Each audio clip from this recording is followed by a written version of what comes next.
Picture this. You're trying to breach literally the highest level of security in the world. We're not talking about a bank vault or a military base here. We're talking about a legendary historical tomb. Today, we're diving into a 1,000-year-old mystery that honestly sounds like it was ripped straight from a Hollywood blockbuster script. We've got espionage, secret tunnels, prophetic dreams, and this epic rescue mission. But as we dig into the source material for this explainer, we're going to see that the actual truth is way more complex and honestly way more relevant to us today than the myth itself.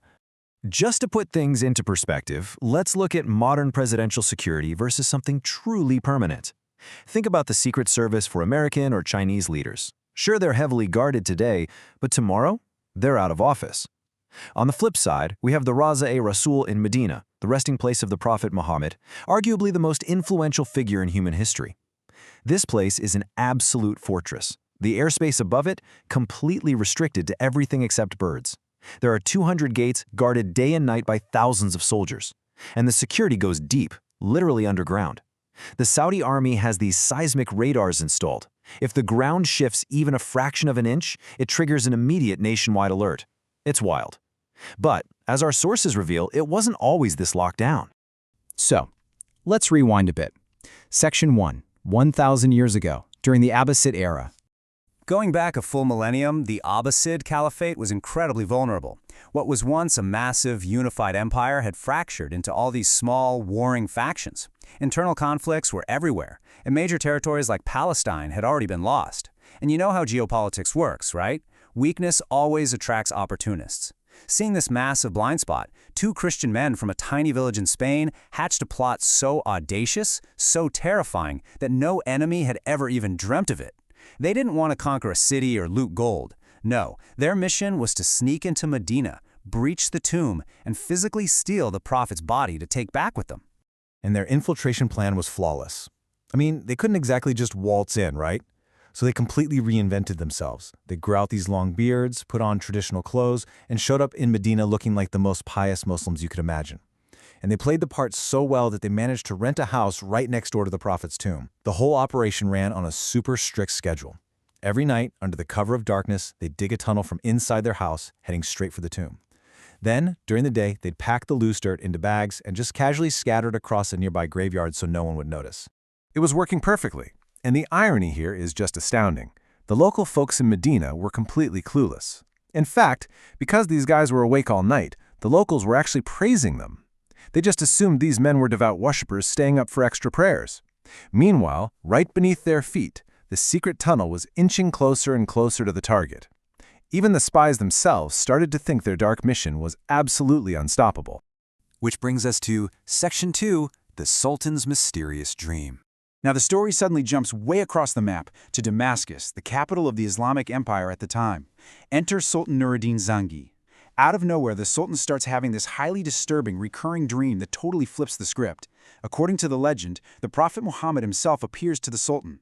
The first 2 times it happens, the Sultan wakes up totally rattled but tries to just brush it off as a bad nightmare, but then comes dream number 3. This time, the Prophet actually shows Nuruddin the very faces of the 2 spies and pleads with him, saying, "O Nuruddin, save me from these 2 thugs." Realizing this isn't just a dream but a desperate divine warning, the Sultan snaps into action. He immediately grabs his guards and rides from Damascus to Medina at breakneck speed. But here's the problem.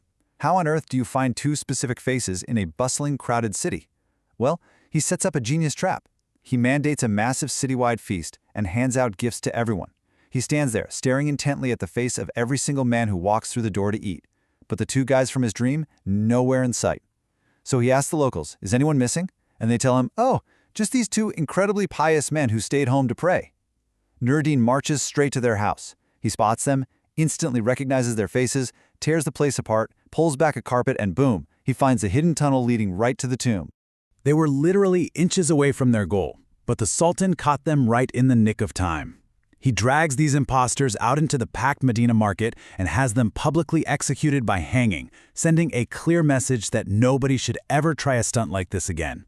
And there you have it, the epic tale of how Sultan Nuruddin saved the Prophet 800 years ago. It's a story passed down by elders, pasted all over internet forums, and pretty much widely accepted as undeniable historical fact. It's an incredible cinematic narrative, right? I mean, it's got everything. But hold on a second. I need you to pause and ask yourself a critical question here. Did this actually happen? What if I told you that this entire epic saga, the spies, the hidden tunnel, the Sultan's dramatic dreams, is completely 100% fake? Let's dive into Section 3, Pages of Real History. To get to the actual truth, we have to open up the real historical texts and look at the hard evidence. This entire myth, it comes from a single book by a guy named al-Samhudi. But here is the massive red flag. He wrote this book 300 years after Sultan Nuruddin died. And even in his own writing, he admits he just heard it through the grapevine. No verifiable sources whatsoever. Now compare that to the definitive biography of the Sultan, written by Imam Ibn al-Athir. This guy was a contemporary historian who lived right around the same time as the Sultan. His work is incredibly meticulous, yet in all his writings, there is absolutely zero mention of this massive international tunnel heist.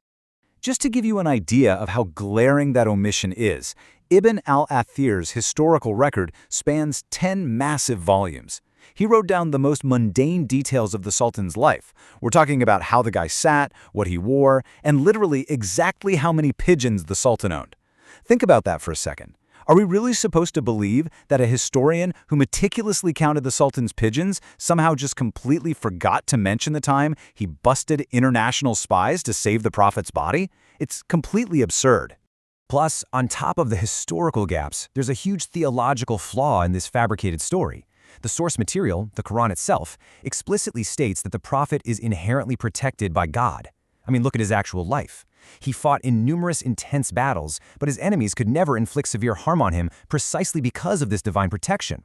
The whole point is that he doesn't need a human king, or anyone else for that matter, to swoop in and save him. Not while he was alive, and certainly not after. And this brings us to our final takeaway. Section 4, Lesson for Today's Era.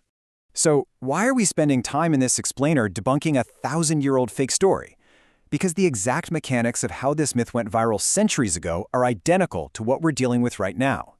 First off, even highly respected scholars and authority figures are just human. They make mistakes and repeat stuff they've heard. Second, unverified, emotionally charged stories spread like absolute wildfire. Look at the era we're living in today, dominated by AI, complex algorithms, and endless videos that can spin up incredibly convincing misinformation in literal seconds. If millions of people could be fooled for centuries by a single book of hearsay, just imagine how easily we can be manipulated today. The main takeaway here is pretty clear. You absolutely have to do your own independent research and use critical thinking before accepting any narrative as the truth. Which leaves us with this final lingering thought. If a story this huge, this detailed, and this universally accepted, something so many people have heard over and over since they were kids, turns out to be a complete and total fabrication, well, how many other stories that shape our worldview might also be fake? What else have we just blindly believed simply because some confident voice told us it was true? Keep questioning, keep verifying, and whatever you do, never stop looking.